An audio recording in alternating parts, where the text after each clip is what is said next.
Bonjour.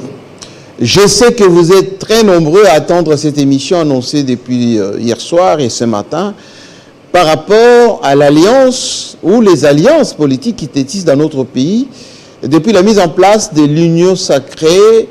Félix Tshisekedi avait appelé les leaders politiques du pays pour constituer cette union sacrée et gouverner ensemble pour avancer.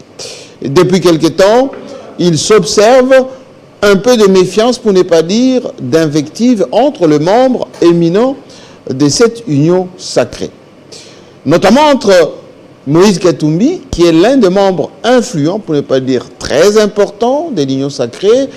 Il y a injecté ses députés, ses ministres, mais également beaucoup de soutien apporté depuis le début à Félix Tshisekedi pour que cette union tienne. L'UDPS, l'une des formations politiques qui soutient le président, pour ne pas dire la principale, semble toujours se douter ou douter de la fiabilité, de la sincérité de Moïse Katumbi, des fléchettes, pour ne pas dire des coups fourrés quelquefois orchestrés par les uns les autres. Il y a comme une espèce de « je t'aime moi non plus » entre les grandes formations politiques, l'ensemble, et l'UDPS de Félix Tshisekedi. Aujourd'hui, toute la vérité sur ce qui a été dit ici par le député provincial de Kinshasa, mais surtout collaborateur de Félix Tshisekedi, Peter Kazadi, de l'UDPS, par rapport à la sincérité de Moïse Katumbi, mais également la vérité sur ceux qui restent fidèles ou qui sont, semble-t-il, en train de quitter Moïse Katumbi. Quelle est sa force? Comment compte-t-il s'organiser pour 2023? Nous avons invité l'un des collaborateurs de Moïse Katumbi, de l'ensemble. Il est député aussi de Kinshasa. Notre invité est Mike Mukebai Nkosha, qui est notre invité. Bienvenue, honorable. Merci beaucoup, Jean-Marie Kassamba. Je n'ai jamais eu autant d'appels depuis ce matin, lorsque nous avons annoncé que vous allez être notre invité ce matin, Oui. sur ce plateau de Télé 50. Comment vous allez d'abord? Je vais bien. Ça me surprend. Quand tu me dis que tu as reçu beaucoup d'appels, j'ai dit, bon, tout l'intérêt que le Congolais témoigne à la politique nationale. Vous êtes si important que ça? Si influent que ça? Bon, je ne crois pas beaucoup. J'ai vu ma modeste vie à Lingouala. Je mange mon pondou, je marche à pied. Je me suis toujours considéré comme un citoyen. Pourquoi vous êtes redouté? Redouté? Oui. Je ne sais pas.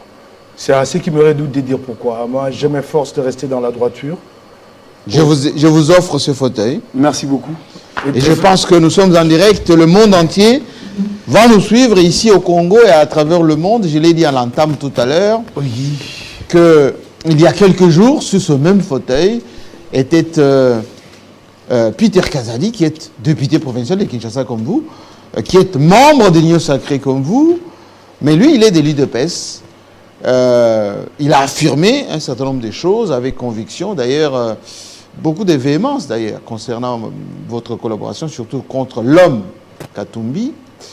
Et en termes de droit de réponse, il faut aussi que Katumbi nous donne son point de vue quant à ce. Alors, je pose d'abord la question par rapport à Mike Mukebai. Je vous ai posé la question tout à l'heure pour savoir comment un député peut avoir autant d'influence et... Enfin, on vous redoute pour votre franc-parler. Vous n'avez jamais peur? Je ne sais pas dire si je suis redouté. Moi, je fais mon travail. Dire que je n'ai pas peur, c'est faux. Je suis un être humain. J'ai une famille, une femme que j'adore, Cocotte Tabala, deux gosses adorables, Mégane, qui m'a fait le plaisir de me donner son diplôme d'État cette année. Ah, félicitations. Il va aller à l'université. Et mon fils cadet, Bradley, Mukeba Nkoso, qui lui passe en 7e, donc en première année secondaire, donc je pense à eux. Je prépare leur avenir, j'y travaille. Mais il ne faudrait pas que ma famille, que ma vie devienne comme une sorte de pression pour m'empêcher de travailler. De faire mon travail, de participer avec d'autres à la transformation du Congo. Ça, quand vous me le dites tout de suite, je tourne le dos et je vais ailleurs.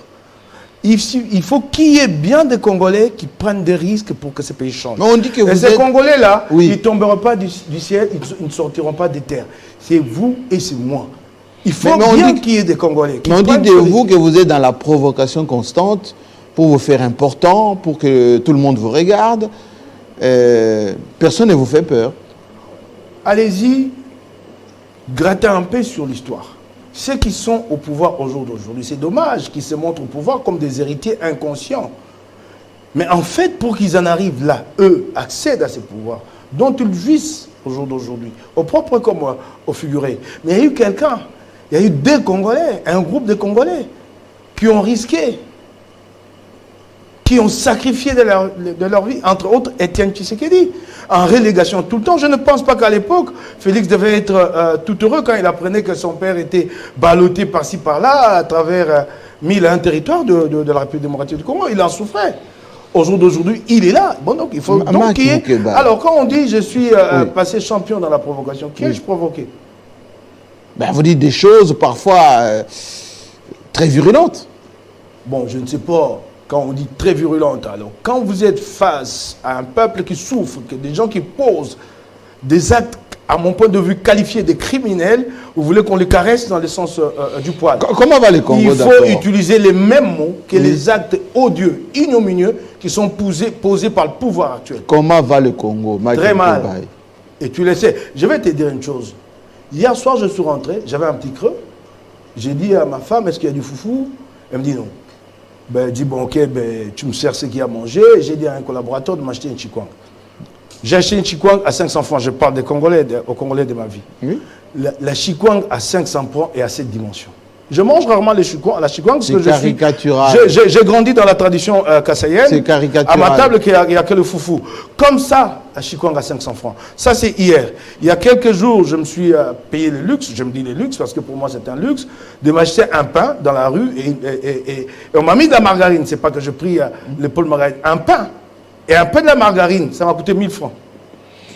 J'ai reçu 1000 francs. J'ai reçu Augustin Kabouya ici. J'ai reçu Peter Kazel ici. Ils m'ont répondu exactement à cette question. Si les prix ont augmenté, le pouvoir d'achat aussi a augmenté. On a augmenté les salaires des gens. Et donc, il faut faire la proportion entre les gens qui gagnent un peu plus et les prix qui ont aussi augmenté. Bon, alors, pourquoi vous caricaturez sans tenir compte je vais répondre. Des efforts de l'État? Qu'est-ce que l'État a fait? Déjà, quand tu me parles d'Augustin Kabouya, je zappe, je ne réponds pas. Parce que celui-là, il n'est pas dans les débats structurants. Pourquoi? En tant que secrétaire général du parti présidentiel, c'est un homme qu'on doit voir dans le grand plateau, France 24, CNN, pour porter les idées du pouvoir. Il est incapable de le faire. Il est dans des meetings à limiter, à attaquer les gens. Mais il gère le parti. Il gère le parti ici. Il ne parle pas de lui. Mais alors, maintenant, par rapport à l'allégation qu'ils ont présentée tous les deux, oui, les prix augmentent et le pouvoir d'achat, donc vous augmentez les salaires. Alors, qu'est-ce que vous faites en réalité? Parce qu'il faut maintenir les prix pour que l'augmentation ait de l'effet sur la vie de ceux qui travaillent, de ceux qui ont un salaire. Il faut maintenir les prix. Les gens gagnent plus qu'hier. Attends, ouais. Quand ils gagnent plus qu'hier, allez maintenant comparer, mettez un peu une comparaison entre la perte de pouvoir d'achat, elle est de quel ordre?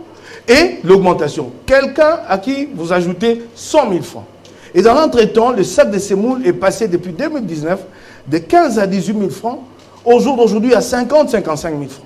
Donc celui qui prenait 2 sacs qu'il achetait à 15 000 francs va les acheter au jour d'aujourd'hui à 110 000 francs. Mais qu'est-ce que ça vaut? Alors quand on va aller avec cette perte de pouvoir d'achat sur les pili-pili, sur les ngaï-ngaï, et en fait, ce pouvoir. Et c'est même insensé de se flatter d'avoir augmenté pendant que les gens perdent le pouvoir d'achat. Il faut stabiliser les prix sur le marché, c'est tout un combat. Donc les gens ne comprennent pas. Revenons à l'actualité, Marc. Que les deux se tiennent. Oui, revenons à l'actualité. Le président de la République a fait un discours considéré comme historique aux Nations Unies. Raté complètement. Ben, écoutez, vous allez vous expliquer. Où il a parlé des 3 points essentiels. Premier point, l'état de siège a permis l'augmentation des recettes dans cette région. 2, beaucoup de groupes mafieux ont été décimés. Il a parlé de l'augmentation des recettes du budget national, 14 millions prévus cette année. 14 milliards. Pardon. De dollars américains. Ensuite, il a parlé de ces programmes de 145 territoires qui va décimer tout ce qui critique comme vous. Qu'est-ce que vous reprochez d'autre à Félix Tshisekedi après avoir dit ça? Il a le toupet, Félix Tshisekedi. Il dit, comme ça, pince sans rire, que nous sommes déjà lancés dans la gratuité de soins de santé. Oui, soins de santé, gratuité de l'enseignement. Les gratuités des soins de santé ont commencé depuis quand? Mais ici, il y a trop de proclamations. Vous savez ce que ça coûte la couverture santé universelle? Il nous faut 30 ans pour y arriver, 40 ans. 40 ans, vous dites? Je vous en prie, nous avons quel pouvoir d'achat? Qui paye? La couverture santé universelle, c'est une sorte de ristourne, des Likelemba. Il faut que chaque Congolais ait un pouvoir d'achat qui permette des économies comme une sorte d'épargne pour prendre la collectivité en charge. Et où sont les infrastructures elles-mêmes hospitalières pour entamer la couverture santé universelle? Elles sont où les infrastructures hospitalières? S'il vous plaît, soyons sérieux envers les Congolais. Ne prenons pas ce que nous avons vu à Paris, à Bruxelles pour transplanter. Ici, ça ne marche pas comme ça. Couverture santé universelle, c'est un projet fastidieux. Et, écoute, c'est aussi simple que ça. J'ai dit ça à chacun des téléspectateurs qui nous suit. Tapez sur Google. Au jour d'aujourd'hui, Google nous a donné un réservoir de connaissances. Allez-y, tapez, vous verrez ce que ça signifie couverture santé universelle. Et il est dit... Donc, ce n'est pas effectif chez nous. Tout honte but. Ça a commencé où? Dis-le-moi, toi tu es journaliste, tu peux m'informer. Donc, ça voudrait dire que là déjà, c'est faux. 145 territoires, je l'ai dit ici. Quand nous sommes allés au colloque d'imprégnation des députés provinciaux sur les 145 territoires, un colloque qui a coûté beaucoup d'argent pendant que le projet lui-même n'a pas encore commencé. Ce colloque a coûté quelques millions de dollars. Les billets d'avion des députés, hébergement, restauration, collation. Moi, je crois avoir touché, 3 500 000 francs congolais à ce colloque-là. Et ça n'a pas commencé, 145 territoires? Non, non, attends. Ça n'a jamais commencé. Tu as vu ça où?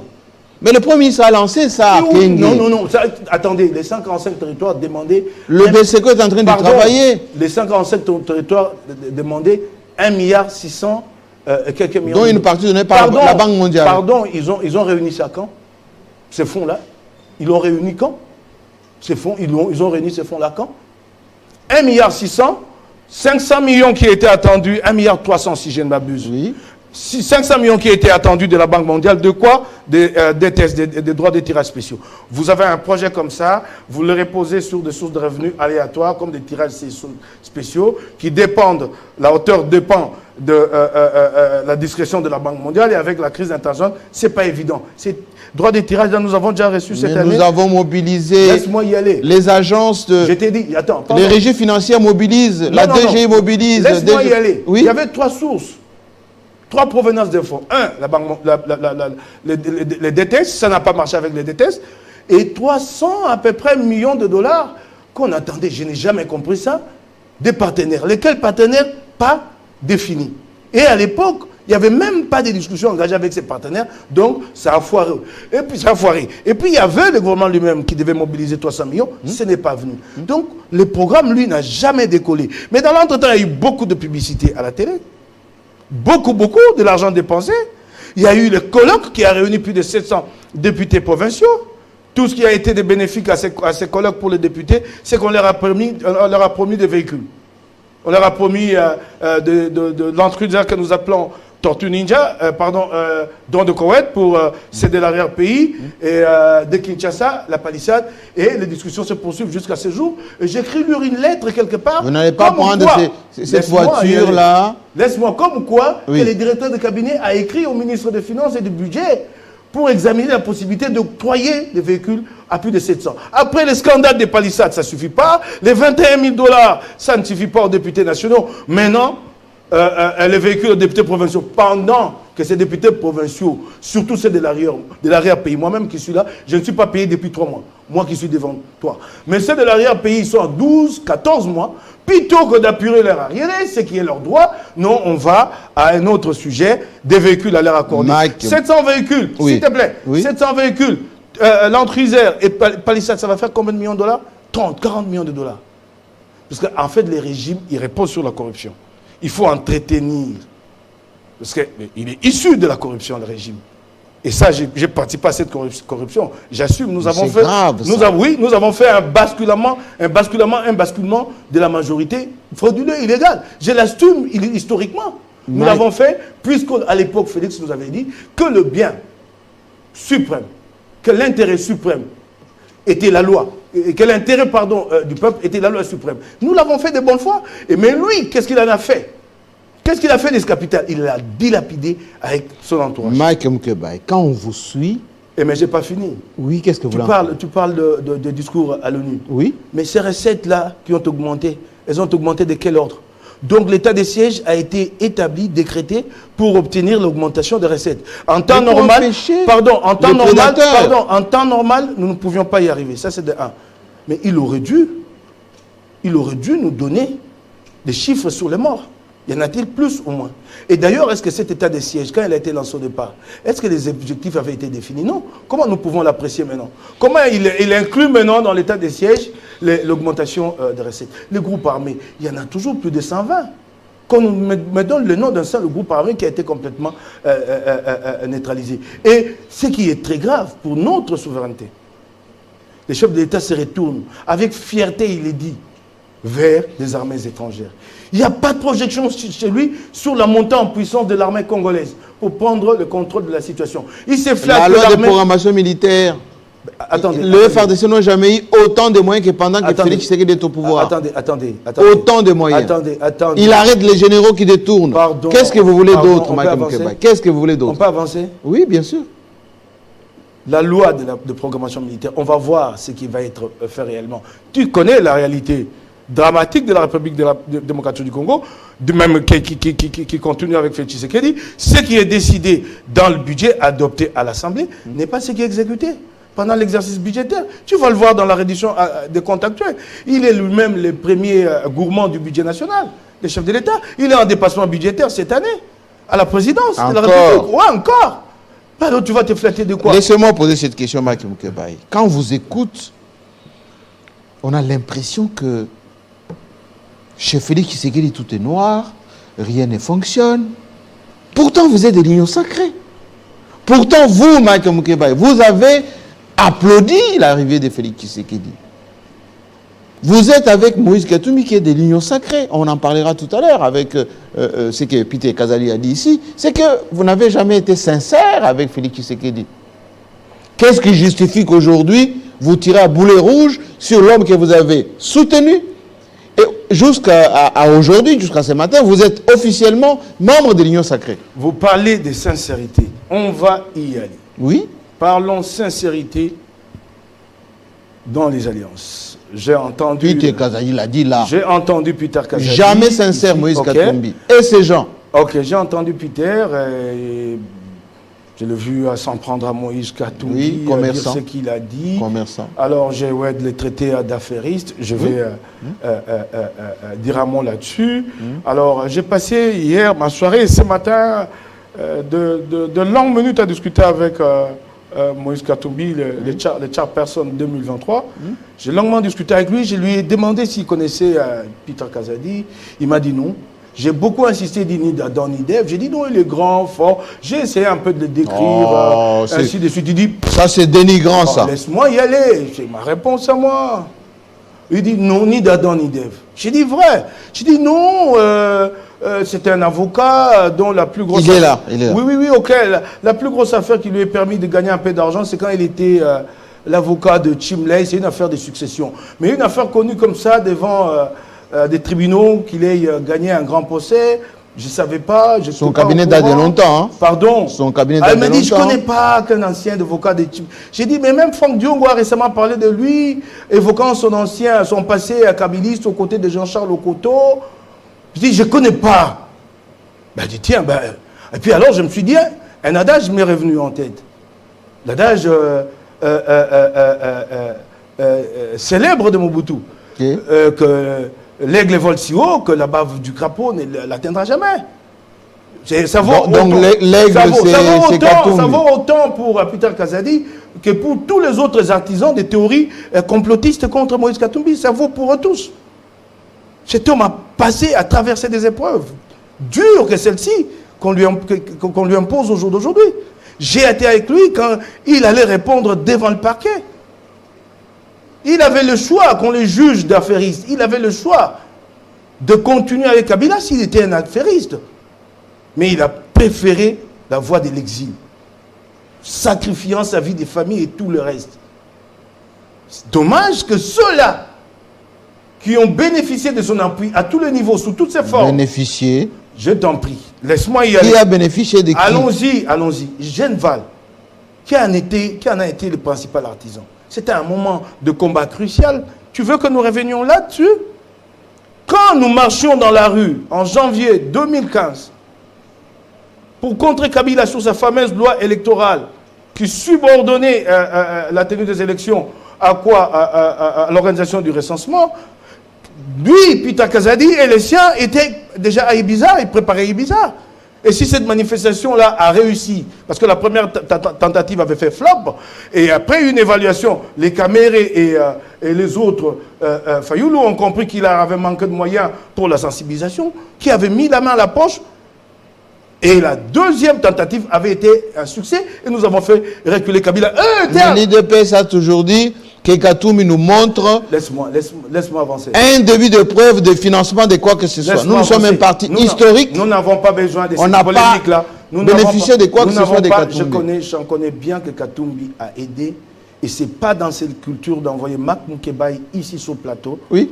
Pour, voilà, tel a été soutenu, tel a été soutenu. Je te parle de moments importants où l'appui de Katumbi a été déterminant sur le plan de la collectivité. Je ne vais pas dans des individus. Je parle de Genval, je parle de la marche de 19 janvier 2015. C'est de ça que je parle, pas des individus. C'est ça. Alors, continuons dans cette sincérité. Les problèmes de l'Union sacrée, c'est quoi? Félix Tshisekedi a créé l'Union sacrée avec un agenda caché. Agenda caché? Un agenda caché. Ou sincérité de rassembler des fils de ce pays. Regarde au jour d'aujourd'hui que l'Union sacrée est en train de se transformer pratiquement en une coalition électorale. C'est ça le problème. Elle n'est pas une coalition électorale. Nous sommes venus librement. C'était pour les débarrasser de Kabila et ouvrir une nouvelle voie pour le Congo. Nous avons réussi à les débarrasser de Kabila et ouvrir une nouvelle voie pour le Congo n'a pas été possible. Donc c'est cela le problème. Je vais te donner quelques exemples pour que tu vois comment ça se passe, cette union sacrée. Oui. Mais avant d'arriver à ces exemples, nous avons été, nous, l'épine dorsale de ces basculements. L'épine dorsale? Oui, parce que quand nous avons... C'est une initiative de Félix Tshisekedi et il vous a demandé librement d'adhérer ou non. Quand nous avons obtenu ensemble la déchéance de Mabunda, c'était avec 281 voix, et c'est sur les 281, il y avait nos voix, quelques 70 députés. Et à l'époque, on nous implorait d'être là, et je sais que quand Katumbi avait répondu oui, combien à limiter les gens ont jubilé. À l'époque, mais l'homme politique congolais, il sait qu'il est, tu l'es dans monter, et après, il renverse l'échelle pour qu'un autre ne monte pas. C'est cela. Mais nous les attendons, ils descendront là. Nous les retrouverons au pied de l'escalier. Nous, on n'est pas si pressés que ça. Il n'y a pas de sincérité. Dès que l'Union sacrée a été mise en place, quelle stratégie a été imaginée? De minoriser les forces de changement, notamment Ensemble pour la République. On a recouru à un recrutement massif, alors qu'on avait déjà une majorité consolidée. Pour avancer, on a recouru à un... C'était un piège. Laisse-moi y aller. Oui. On a recouru à un recrutement massif des FCC pour nous noyer, nous. Oui. Oui, alors en ce moment-là... Stratégie politique. Okay, ouais, stratégie politique. Alors, oui. Qu'est-ce que vous pouvez attendre de nous? Tirer les conséquences de cette stratégie. Regardez les institutions. C'est Mosso. C'est... comment s'appelle comment s'appelle celui-là Baba Tiloukwebo. Oui. À la CENI, vous avez le premier vice-président là-bas. C'est un originaire de FCC. Mais finalement... La sincérité, elle est où? Vous la cherchez où? Mais alors, je continue. Oui. Parlons sincérité. Oh, mais en cette matière, il y a un arbitre formidable. Qui? Lui, il a mis fin à la polémique. Il a mis un terme à la polémique. Christophe Lutundula Apala. Il l'a dit. Et aucun, dans l'entourage de Félix, ni dans l'UDPS, n'a démenti. Que je n'ai jamais obtenu mon poste au nom et pour compte d'Ensemble pour la République. C'est le chef de l'État qui me l'a accordé une tuite personnelle. Donc, pendant que nous discutions qu'il y avait de frémissement pour la mise en place de l'Union sacrée, Félix Tshisekedi faisait déjà des gosses dans le dos à Katumbi. Donc, l'un de ces gosses-là s'appelle... Je peux poser ma question. Il l'a dit en public. Je peux poser ma question. On peut avancer sur cette sincérité? Oui. Alors, Kazadi dit ceci. Dès le début, Katumbi n'a jamais été sincère avec nous. On décide quelque chose, il nous fait des choses dans le dos. Katumbi a toujours eu des ambitions présidentielles.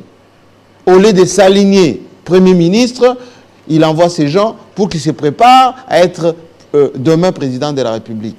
Vous êtes venu à l'Union Sacrée pour noyer le poisson et vous préparez à être candidat président. C'est ça que l'UDPS vous reproche. Mais nous ne nous préparions pas à une candidature présidentielle. Elle est naturelle chez nous en raison. Naturelle. Les leaders de l'Union Sacrée s'appellent Tshisekedi. De la dimension de Katumbi et de son parti politique Ensemble pour la République. Ça va de soi et nous ne l'avons jamais caché. Et de les dire au sein de l'Union Sacrée, ce n'est pas marcher sur les intérêts de l'Union Sacrée parce que ce n'était pas une alliance, une coalition électorale. Ceux alors qui sont dans la logique de feindre, d'amener les autres vers une alliance programmatique pour le mandat de Tshisekedi, alors qu'en réalité, ils veulent mettre tous au pas derrière. Nous sommes en direct, Mike Mukebai. Il y a 3 questions qui tombent là, tout de suite. Il y a Jean-Marc Kaloka qui est à Lyon, en France. Il dit, M. GMK a demandé à M. Mike Mukebai pourquoi Katumbi ne quitte pas l'Union Sacrée parce qu'il n'est pas d'accord avec Félix Tshisekedi. Bon, allons-y, mettons-nous d'accord sur cette question. Moi, j'ai assumé ma part et mon parti m'a laissé cette liberté. Moi, je ne fais pas partie de l'Union Sacrée. Ah bon? Oui, je l'ai toujours dit et c'est connu. Et d'ailleurs, j'aurais bien aimé que tu aies Peter Kazadi ici, en contradictoire, pour lui poser la question. Ouais. Qu'est-ce que je vais organiser ça, ne t'inquiétez pas. S'il en aura le courage. Hein. Il viendra. Ah, si, je le connais très bien s'il en aura le courage. Oui. Parce que je lui poserai la question de savoir si l'Union Sacrée existe dans les assemblées provinciales. Mais toutes les provinces sont dirigées par l'Union Sacrée maintenant. À l'Assemblée provinciale de Kinshasa, l'Union Sacrée n'existe pas. Hier ou avant-hier, un collègue de l'UDPS, Sami Kalonji, l'a reconnu. Il a dit que l'UDPS était mise en minorité, les députés de l'UDPS, au profit de la dynamique Ngobila. Il l'a dit. Ici à Kinshasa. Il a dit dans un média. Je ne vais pas faire de la publicité à ces médias. Et Peter Kazadi, s'il y avait du sérieux, ou s'il était sérieux, soit s'il y avait du sérieux dans sa praxis, sa pratique politique, il devait être le chef de file de la majorité Union Sacrée. Ici à Kinshasa. C'est lui le président du groupe parlementaire. UDPS, avec 12 députés sur 48. Les 48 là, il faut mettre de côté les 4 de vieux qui sont des chefs coutumiers cooptés. En fait, 44 députés en réalité.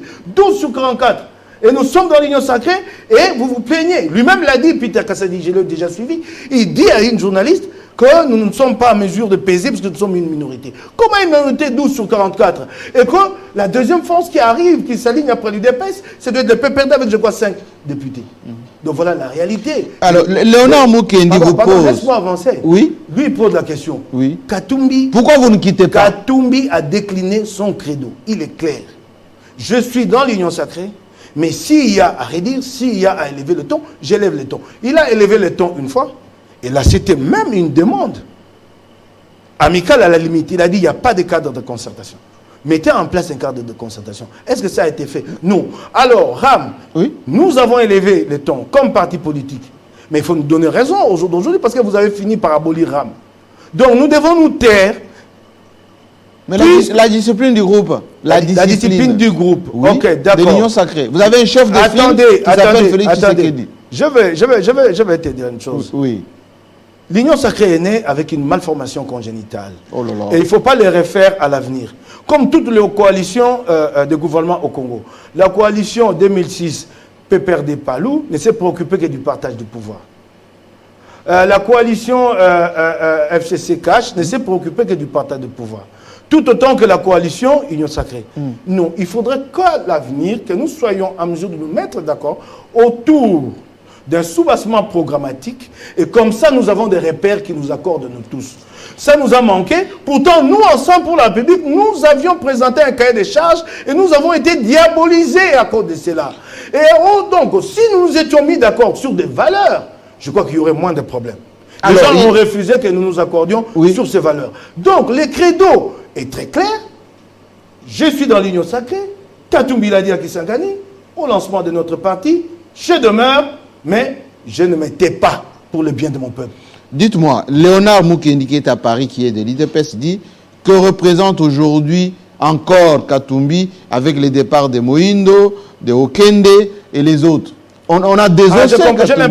J'ai l'impression que lui, la réalité socio-politique de la République démocratique du Congo lui échappe. Oui. Parce qu'en fait, ensemble... Tous vos ministres sont partis. Non. Ensemble ne reposait pas sur l'un, l'autre ou les deux ministres qui sont partis. Même le Tundu là est parti. Pardon. Il a dit qu'il a été nommé par Félix Tshisekedi. Attendez, je vais pas être méchant avec le Tundu là. Oui. C'est quelqu'un qui a... Oui, mais il a dit ça. Non, il a un certain prestige, mais politiquement, il pèse quoi? Ben, c'est un député. Oui, un député seul, à lui seul. Comme un grand technicien, un grand juriste. Oui, les intelligences, on peut les trouver un peu partout ici. C'est pas son apanage à lui. On peut trouver autant d'intelligence au Congo. J'aurais bien aimé qu'il reste. Il a décidé de partir. Oui. C'est que les gens oublient. Aussi, qui a raison c'est que les gens oublient. Et j'ai vu qui sait les dire aussi dans le même sens. Peter Kazadi. Oui. C'est qu'en réalité, nous sommes un jeune parti. Ce qui a fonctionné, qui a amené la mise en place de l'Union sacrée, c'est Ensemble pour le changement. Nous sommes Ensemble pour la République. Créé à peine 2 ans, nous nous battons. J'étais même gêné que Peter Kazadi tente de nous comparer à eux. Ils sont un parti historique, je leur conseille.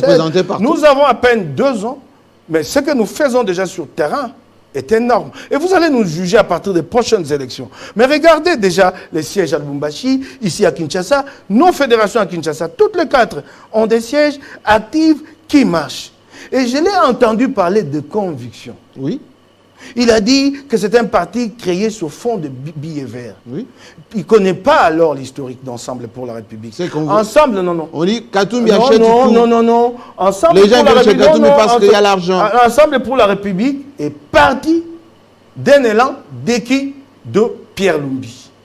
Avec les G7, la révolte contre Kabila, face à l'initiative d'une éventuelle modification constitutionnelle, et nous avons évolué jusqu'à Ensemble pour le changement, et Ensemble pour le changement, c'est muet Ensemble pour la République. Une évolution socio-historique claire de gens qui croient en une idée, qui partent d'ici et qui vont là-bas, et ce n'est pas tous qui nous ont suivis d'Ensemble pour la République. Par exemple, Délice Sanga n'a pas adhéré. Oui. Claude Loubaya, les deux là, pour qui j'ai beaucoup de considération, c'est des députés nationaux. Ils n'ont pas adhéré. Il y a une évolution qu'il ne connaît pas lui. Alors, mais puisqu'il parle de conviction, lui, Peter Kazadi, je vais maintenant le prendre là-dessus, sur la conviction. Un jour, il est monté sur la tribune, il y avait une grande bataille à l'Assemblée, il est monté à la tribune. Nous tentions de faire passer une motion contre Godin Poy. Lui, il est monté. Quand il est monté, tu sais ce que les autres députés criaient contre lui? Non. Parce qu'il voulait se faire passer pour le donneur de leçons. On disait 0 sur 12, 0 sur 12. Et il faisait comme ça, comme s'il ne s'entendait pas. Mais parce que lui, comme capitaine d'équipe, chef du groupe parlementaire UDPS, il a conduit les troupes à la conquête de des sénateurs. Sur 12 députés provinciaux, ils ont obtenu 0 siège. Ça, lui, il peut se flatter qu'ils ont une conviction à partager. Non, laisse-moi, Jean-Marie ne me retient pas. Oui. 0 sur 12, lui, capitaine d'équipe. Les gens lui criaient 0 sur 12, il faisait semblant, parce qu'il savait que c'était embarrassant. Et il ne voulait pas montrer qu'il... 0 sur 12. Et lui parle de conviction. D'un groupe, et il parle d'idéologie. Oui. Quelle idéologie? Et en plus... il dépasse à l'idéologie. Laisse-moi. Laquelle? Socio-chrétien. Laquelle que tu vois aujourd'hui? Social-démocratie. Une confession de foi. En pratique, tu la vois? Le peuple d'abord. Oui, ça c'est un slogan. Et en pratique, qu'est-ce que tu vois dans la vie de tous les jours au Congo? Et puis quand il parle d'affairisme, je l'ai bien dit ici, si Katumbi était affairiste, il ferait le choix de demeurer à l'époque avec Kabila plutôt que de sacrifier sa vie de famille. Mais parlons d'affairisme au jour d'aujourd'hui, sans aller trop loin, parce que j'ai des choses à dire et je reviendrai à les dire. Si surtout ce jour-là, il se pointe devant moi. Mais qui a trouvé la malice d'aligner les noms des condamnés sur la grâce, sur la liste de la grâce présidentielle? Oui, mais là, aucune preuve. Attends, je ne citerai personne. Aucune preuve. Je suis c'est ce que vous avez dit qu'il influence la justice. Attends. Vous avez monté des sites internet, vous alignez des choses qui ne tiennent pas la route. Je vais te donner un simple indicateur. Oui. Le premier à avoir bénéficié de cette grâce présidentielle, alors qu'il est condamné pour des faits liés à la gestion des deniers publics, c'est Roger Ntingui. Il faut poser la question, qui était à la manœuvre? Pose la question à celui-là quand il passe. Vous avez des preuves de ça? Laisse-moi, je n'ai pas cité quelqu'un. Oui. Alors, le deuxième, sur la liste, c'est Willy Bakonga. Et vous remarquerez que l'avocat Peter Kazadi s'est pourfendu dans les réseaux sociaux, dans des tweets, pour défendre cette position. Trouver normal et moral qu'au nom du droit, la liberté provisoire, la grâce présidentielle peut être accordée à n'importe qui. Mais Moïse Katumbi a bénéficié aussi du retour. Pourquoi vous êtes ingrat? Laisse-moi avancer. Oui, avancez. Alors que alors que déjà, les infractions liées, les peines liées à ces infractions-là sont incompressibles, notamment les détournements des deniers publics. Il a défendu ça. Je ne prends ça que sur l'aspect moral, sans parler du lien qui se dégage de là avec ce qui est fait. Mais alors, je vais maintenant poser la question à Peter Kazadi. Je l'ai entendu parler de déontologie ici. Oui, déontologie. Il est avocat du gouverneur de la ville. Oui, absolument. En tant que député, il est avocat du gouverneur de la ville. C'est compatible, ça? C'est interdit? Délit d'initié. Ben, un avocat peut il est député pour contrôler Ngobila. C'est incompatible? Il est député pour contrôler Ngobila. Incompatible. Délit d'initié. Mais est-ce que vous l'avez déjà vu défendre dans un conflit? Les gens l'ont vu.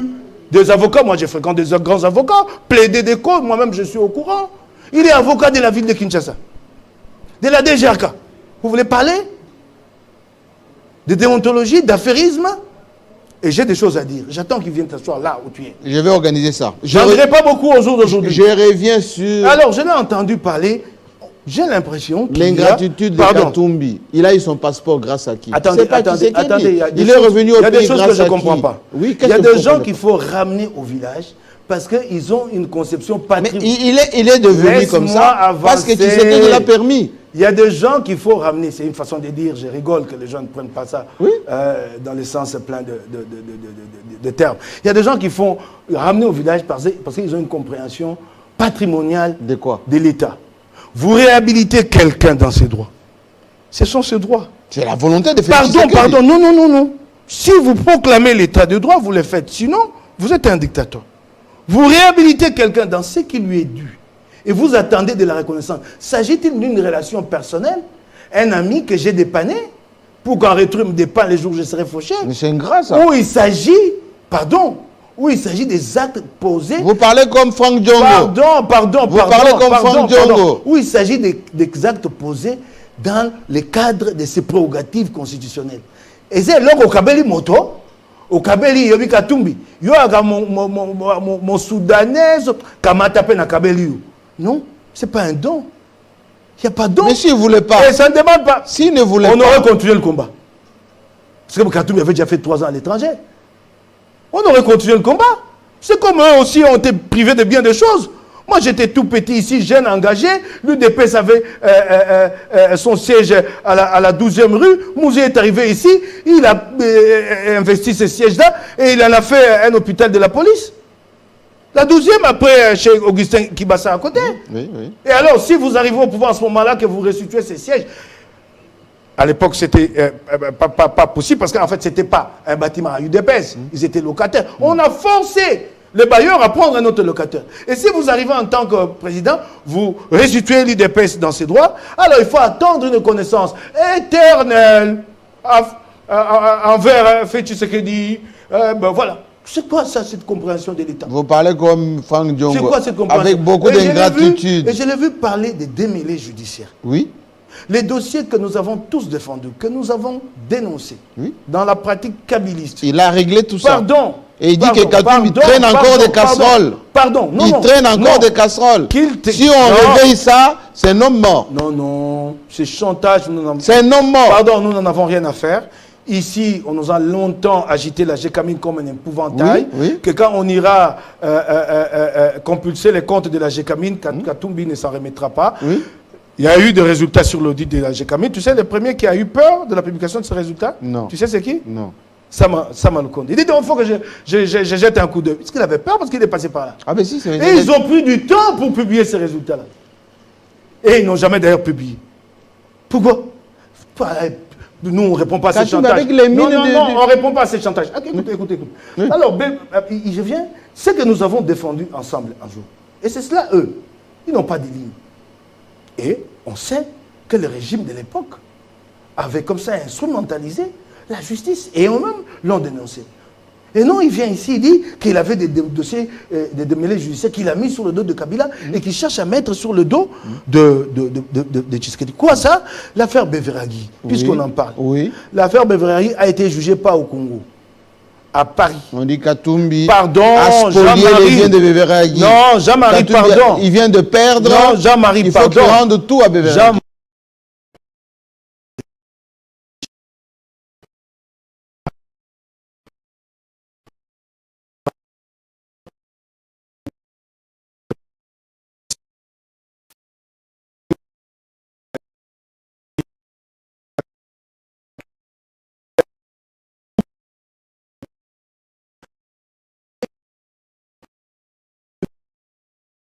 Mais il a perdu. C'est qu'on entend. Non, on a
il y a les Swahili dans ces packages.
Une experte. Oui, des héritiers inconscients. Et vous voyez qu'il y a le pays c'est la il faut institution signature des la lutte des nous avons ici à ces sujets. Elle ne reçoit aucun fonds. Pourtant, cette commission, c'est elle qui doit être le cheval. C'est elle qui doit mener le combat pour obtenir la levée de l'embargo. Le dernier débat au sommet à New York, la commission devait faire le déplacement avec 15 délégués. Finalement, il n'y a eu que 2 qui ont fait le déplacement avec leurs propres moyens, faute d'argent. Et pendant qu'on a sorti 580 000 $ ici pour soutenir le concert d'Abu Dhabi avec le Winging. Il y a tout ça. Merci Mike Moukebaye. Moi plutôt on comprend qu'il y a de la conviction. Voilà. Et surtout qu'il n'y a pas les 0 sur 12. Hein? Non, vous revenez encore. Allez, Maître Peter Kazadi, l'invitation vous est lancée. Je vais organiser ici un débat. Mais voilà. Mike Moukebaye, Peter Kazadi, chacun va avancer ses arguments au-delà des 0 sur 12, je ne savais pas, je ne sais pas quoi. Mais voilà. Et c'est même comme ça qu'on les surnomme en coulisses. Oh. Merci beaucoup. L'émission sera rediffusée autant de fois et déjà en ligne. S'il y a effectivement d'autres éléments d'appréciation, vous êtes les bienvenus. Merci, honorable. C'est à moi de remercier Jean-Marie Kassaba, surtout son professionnalisme. Merci. À très bientôt et je vous libère. Merci beaucoup. Partir. Merci beaucoup. À vous, merci de l'attention et surtout, le plateau est ouvert à chaque fois que c'est nécessaire. À très bientôt.